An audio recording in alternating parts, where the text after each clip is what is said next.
Ayun guys, andito kami sa dagat. Wala pa rin akong boses. Ayan. Nakakita na kayo ng baka sa dagat. Ayan, nagbi-beach din pala sila. Ayan. Okay. So nagbi-beach din pala sila. Baka sa dagat. Diba? Ang galing. So nakukuha din pala nila mag-swimming.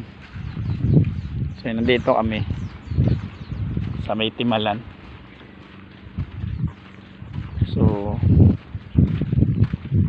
may gagawin kami piso wifi. Tinamaan daw ng kidlat.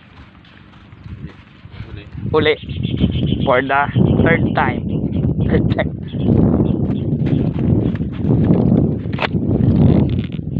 Sa inyo mga baka.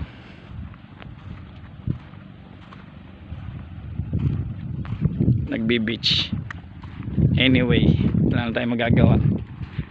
Tinamaan na talaga. Ito yung mga pinagsamang basura ni Christine at ni Leon.